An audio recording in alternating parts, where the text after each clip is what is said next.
दिल्ली में graded response action plan पर अमल दरामद होगा। वज़ीर आला अरविंद केजरीवाल ने प्रेस कॉन्फ्रेंस करके इस बात की जानकारी दी है। इस प्लान के मुताबिक हालात के तहत पाबंदियां आयद की जाएंगी। कोरोना की सूरत हाल के मद्देनजर ज़ाब्ते सख्त किए जाएंगे।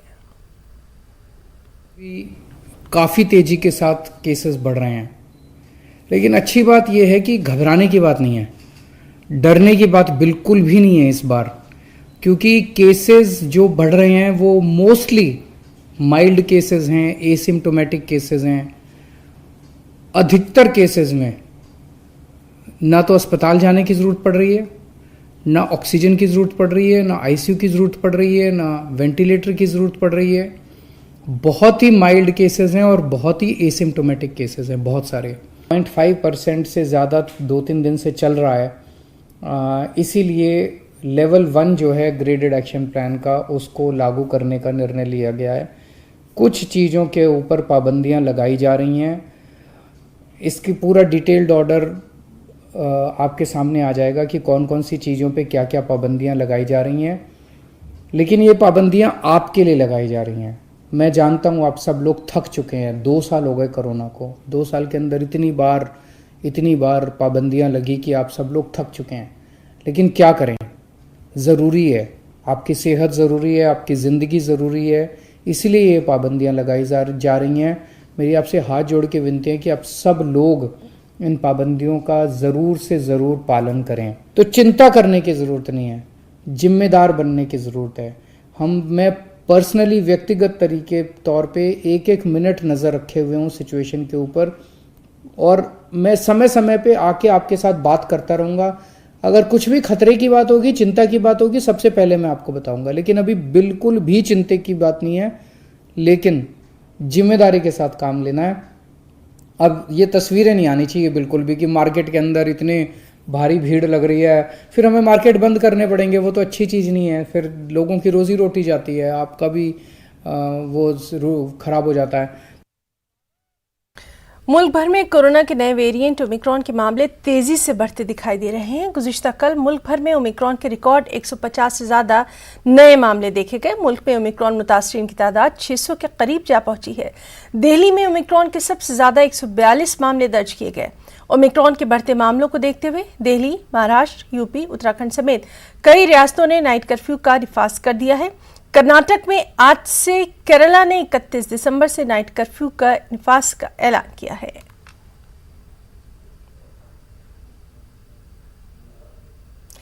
वज़ीर-ए-आज़म नरेंद्र मोदी के ऐलान के बाद मध्य प्रदेश हुकूमत ने स्कूलों में तलबा को टीका लगाने की तैयारी शुरू कर दी है। 15 से 18 साल के तलबा को हुकूमत ने महकमा तालीम के इश्तिराक से स्कूलों में कैंप लगाकर कोरोना टीका लगाने का फैसला किया है। रियासत में 15 से 18 साल की उम्र के 49,27,835 तलबा को टीका लगाया जाएगा।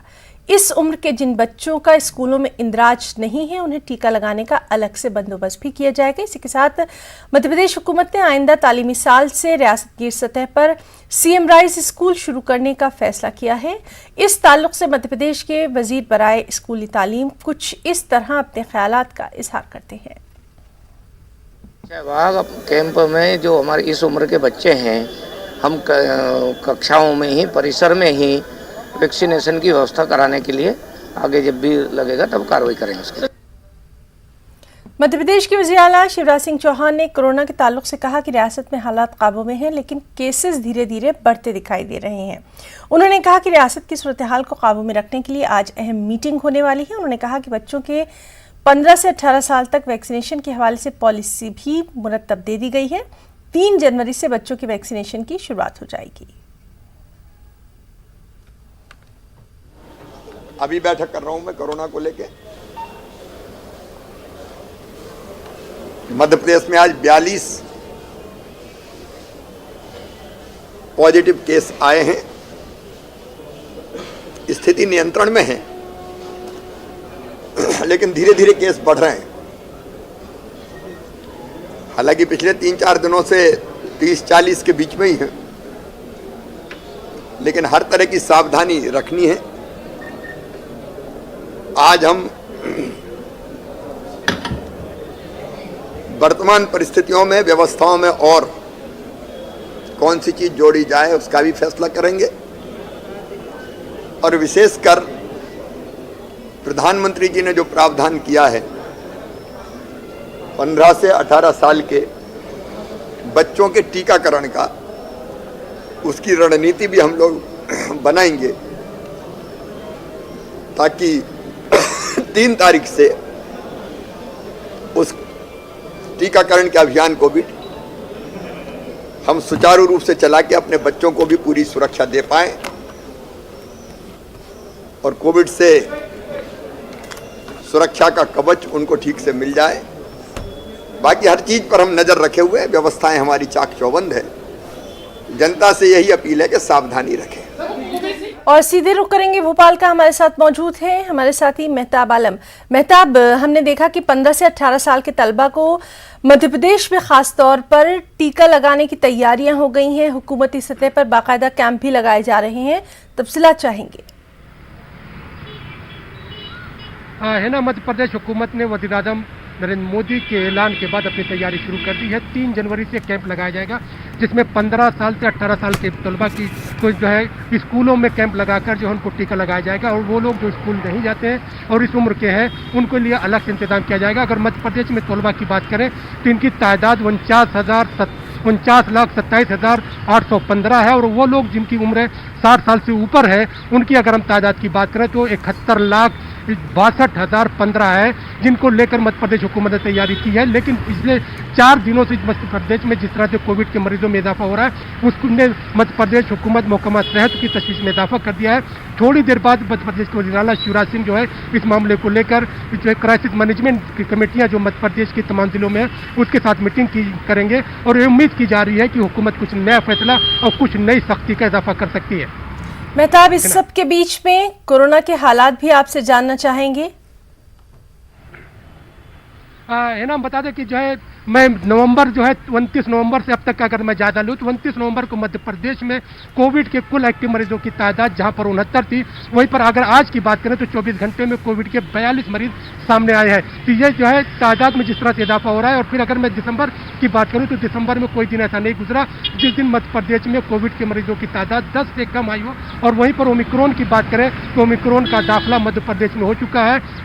कल जो है जो रिपोर्ट आई है इंदौर में ओमिक्रॉन के 8 मरीज पाए गए हैं। इस तरह से हमें देखें कि जो है हालात जो है धीरे धीरे जो कोरोना के मरीज हैं उनकी तादाद में इजाफा होता जा रहा है। और हुकूमत ये चाहती है कि इसमें सख्ती के साथ साथ जो है चाहे सोशल डिस्टेंस का मामला हो, मास्क लगाने का मामला हो, उस पर भी सख्ती से अमल किया जाए। इब्तिदाई तौर पर अभी पुलिस के जरिए लोगों को समझाया जा रहा है और अगर इस पर अमल नहीं किया जाता तो लोगों को चालानी कार्रवाई भी जो है की जाएगी। जिस तरह से भोपाल के कलेक्टर विनाश लवानिया ने साफ तौर पर न्यूज़ 18 को बताया कि अभी तक समझा रहे हैं, लेकिन अगर 2-3 दिन में लोगों ने इस मामले पर अमल नहीं किया तो सख्ती में इजाफा किया जाएगा। बिल्कुल, और सख्ती अवाम की हिफाजत के लिए ही है। बहुत बहुत शुक्रिया मेहताब आपका तमाम तर तफसीलात के लिए। कोरोना वबा के दौरान बाहमी इमदाद और इंसार का जज्बा मुस्तहकम हुआ है। मुल्क इस वबा से मुत्तहिद होकर मुकाबला कर रहा है। टीकाकारी के ऐलान के बाद हम बेहतर ताउन करें जिससे हम कोरोना को मात देने की जानिब कदम बढ़ा सकें। नेटवर्क 18 इस मुहिम में हर कदम पर आपके साथ रहेगा। जब तक सभी महफूज नहीं तब तक कोई महफूज नहीं होगा। इसी सोच की बुनियाद पर हमारी मुहिम संजीवनी का मकसद ये यकीनी बनाना है कि वैक्सीन पाना सभी हिंदुस्तानियों का हक है।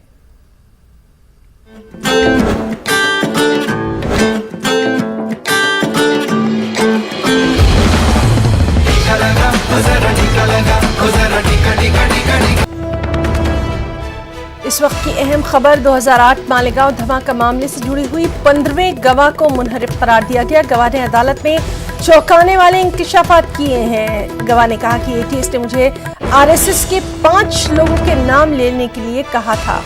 ये 5 नाम हैं योगी आदित्यनाथ, इंद्रेश कुमार, असीमानंद और काका जी का नाम लेने के लिए कहा गया। ये बात गवाह ने कही है। एटीएस ने मुझे इस मामले में धमकाया था। आपको बताएं कि अब तक 220 गवाहों के बयानात अदालत दर्ज किए गए हैं। आज अदालत में 15वां गवाह अपने साबिका बयान से मुनहरिफ हो गया। एटीएस ने 2008 में मेरा कोई भी बयान नहीं लिया था, लेकिन एटीएस ने 5 पन्नों 5 सफ़ों पर मुश्तमिल गवाही अदालत में पेश की थी। गवाह के मुताबिक एटीएस ने उसे धमकाया था। सीधे रुख करेंगे हमारे साथी प्रशांत का। प्रशांत, आपसे जानना चाहेंगे 2008 का ये मामला काफी अहम रहा है, क्या कुछ कहा गवाह ने? जी बिल्कुल, देखिए हमने इस मामले में देखा है कि एटीएस ने जब शुरुआती दौर में इस मामले की जांच शुरू की थी, तो जिन गवाहों का बयान एटीएस ने लेकर के अदालत में जो गवाह सबमिट किए थे, उसमें से ये 15वां गवाह ऐसा है कि जो आज अपने उस गवाह से पलट चुका है। यानी जो एटीएस ने गवाही इसकी अदालत में सबमिट की थी, वो बिल्कुल एनआईए के कोर्ट में जो गवाह अब दर्ज किया जा रहा है, बिल्कुल उल्टा पाया जा रहा है। आज चौंकाने वाली बात इस 15वें गवाह ने ये किया है कि इसे एटीएस ने पहली बात इसका कभी कोई बयान दर्ज किया ही नहीं था, लेकिन अदालत में 5 पन्नों के इसके बयान जो है एटीएस की तरफ से सबमिट किए गए हैं। ये अदालत के सामने लाया गया। दूसरी बात इसने सबसे अहम बताया कि उस वक्त एटीएस की तरफ से इसे प्रेशराइज किया जा रहा था, धमकाया जा रहा था कि 5 लोगों का जो आरएसएस से संबंधित है उनका नाम लिया जाए ताकि इस केस में उनका नाम भी सामने आए। और सबसे बड़ा नाम मैं आपको बता दूं कि इस वक्त यूपी के मुख्यमंत्री योगी आदित्यनाथ और उनके 7 साथियों का नाम देने के लिए कहा गया था। इस तरह का बयान जो है आज इस विटनेस ने अदालत में दी है, जो चौंकाने वाली बात है, जिसे ऑन रिकॉर्ड लिया गया है। कल इस मामले में आगे की सुनवाई की जाएगी। देखिए अब तक 220 गवाह हैं जिनके बयान जो है दर्ज किए गए हैं एनआईए कोर्ट में, और 15 गवाह ऐसे हैं जिनके जवाब पहले एटीएस ने जो दर्ज किए थे वो बिल्कुल विपरीत पाए गए हैं। तो ये एक सवाल खड़ा होता है जांच एजेंसियों के ऊपर कि अगर इस तरह के गवाही न देने पर भी गवाही जो है अदालत में सबमिट किया जाता है, तो अपने आप में बड़ा सवाल है। देखना कि कल जब एक बार अदालत की प्रक्रिया शुरू होगी, जब नए तथ्य नए गवाह सामने आएंगे, तो क्या कुछ अहम खुलासे इस मामले में होते हैं। जी प्रशांत, बहुत बहुत शुक्रिया आपका तमाम तफसीलात के लिए।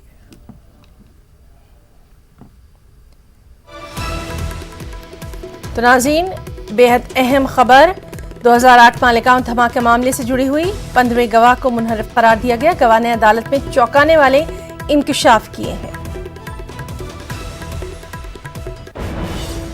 केरल के शहर कोची को बेटर कोची रिस्पांस ग्रुप के थिंक टैंक की तरफ से ज़बरदस्त ताउन हासिल है। ये ताउन बुनियादी तौर पर जिद्दत, टेक्नोलॉजी और हिकमत अमली जैसे मामला से मुताल्लिक़ है। ये नामवर पेशेवर अफराद का एक ग्रुप है जो शहरी पानी और सफाई के मसाइल का बेहतर हल फराहम करने के लिए काम कर रहा है।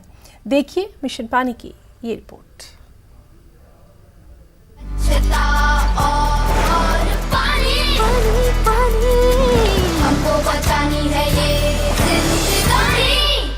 There are many subjects or many topics which or projects which have been taken by BKRG to see how the city can be better, and one segment of it is basically into sanitization as well as clean drinking water, and there are very clear-cut agendas and clear-cut programs which has been made by bringing in all the stakeholders, whether it is the Kerala Water Authority, now KMRL, the Kochi Metro Group is also actively involved, GCDA, which is the Greater Cochin Development Authority, Cochin Corporation, all of these coming together to actually give productive solutions on how we can make a better sewage system or better drinking water system. So sanitation and water supply is something which is very dear to the organization, and how we can actually come out with new ideas. Are also focusing on other projects which are important to the city,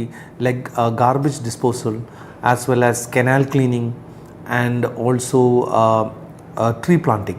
There are different organizations trying to make awareness to the citizens on how they can actually improve the situation. Cochin city is integrated with a lot of canals, and due to encroachments and due to people the waste disposal, these canals are some areas blocked, or due to other infrastructure developments there is a program to clean up the canals, widen the canals and bring it back to its old glory. By doing that, I believe that the drainage system and as well as the water movement system in the city will definitely improve.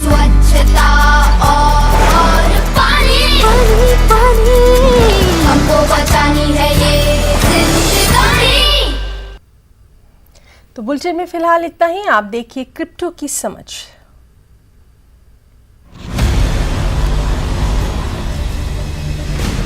ZPay and News 18 Network present crypto की समझ। नमस्कार, एक बार फिर से आपका स्वागत है crypto की समझ के एक नए एपिसोड में। मैं हूं आपके साथ शिप्रा झा। आज हम आपको बताएंगे how to vet crypto projects के बारे में। क्रिप्टो करेंसी में निवेश करने से पहले ध्यान रखने वाली बातें हैं। पहली बात, टीम प्रोजेक्ट के पीछे की टीम को समझना बेहद जरूरी है, क्योंकि ये वही लोग होंगे जो प्रोडक्ट के कोर को बनाएंगे। पहली चीज जो हमें देखनी है वो ये है कि टीम के सदस्यों के पास वैलिड सोशल मीडिया हैंडल जैसे कि लिंक्डइन, ट्विटर आदि जरूर हो, और साथ ही उनके सोशल मीडिया हैंडल पर ठीक ठाक एक्टिविटी भी होनी जरूरी है। जो कुछ भी वो बना रहे हैं, अगर उनके पास उससे संबंधित पिछला अनुभव है या इससे संबंधित एकेडमिक पेपर्स हैं तो वो भी मददगार होंगे। दूसरी बात जो याद रखनी है, white paper analysis. White paper analysis पढ़ते समय आपको सबसे पहले जो करना चाहिए वो है एब्स्ट्रैक्ट और कंक्लूजन को पढ़ना।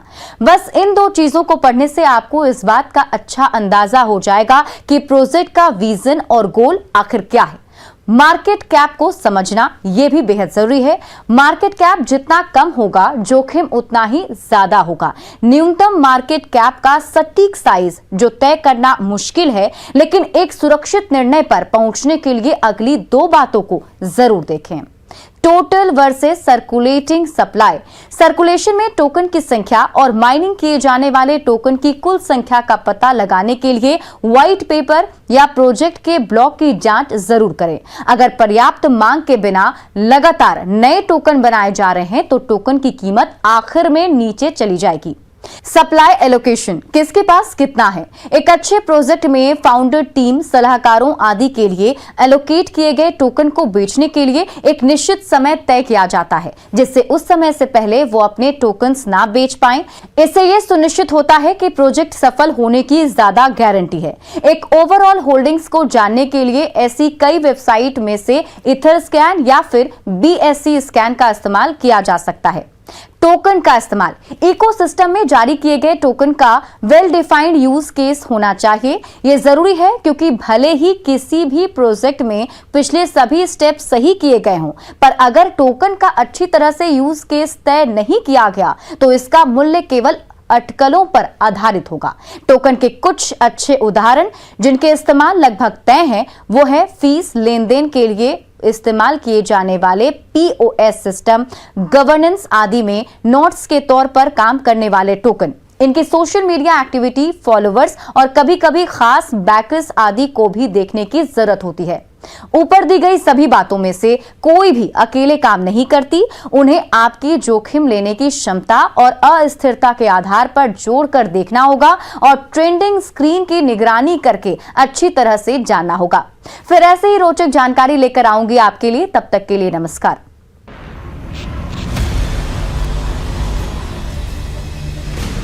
Z and news 18 network present crypto की समझ। कभी प्रदेश और देश का प्रमुख औद्योगिक नगर माना जाता था, लेकिन स्वार्थ की राजनीति ने कानपुर के औद्योगिक स्वरूप को पूरी तरह नष्ट सा कर दिया था। यहां की चलने वाली मिलें बंद हो गई, औद्योगिक गतिविधियां बंद हो गई, अराजकता का एक नया तांडव यहां प्रारंभ हुआ और विकास की बात तो दूर, विकास के पैसे को लूट करके लोग कहां ले जाते हैं। आपने देखा होगा पिछले कुछ दिनों से दीवालें खोद करके निकलने वाली नोट की गड्डियां इस बात को प्रमाणित कर रही हैं कि पहले प्रदेश के विकास का पैसा किन लोगों के पास पहुंच जाता था। हम आभारी हैं प्रधानमंत्री जी के। आज कानपुर में दोहरी उपहार देने के लिए प्रधानमंत्री जी का आगमन यहां पर हुआ है। इससे पहले कानपुर IIT कानपुर के दीक्षांत समारोह में प्रधानमंत्री जी के इस महत्वपूर्ण मार्गदर्शन को देश ने सुना, लेकिन आज यहां पर पब्लिक ट्रांसपोर्ट की सबसे बेहतरीन सुविधा मेट्रो को प्रदान करने के लिए प्रधानमंत्री जी आज कानपुर में आए हैं। और दूसरा, बीना पनकी भारत पेट्रोलियम की पाइपलाइन का, पेट्रोलियम पाइपलाइन का लोकार्पण करने के लिए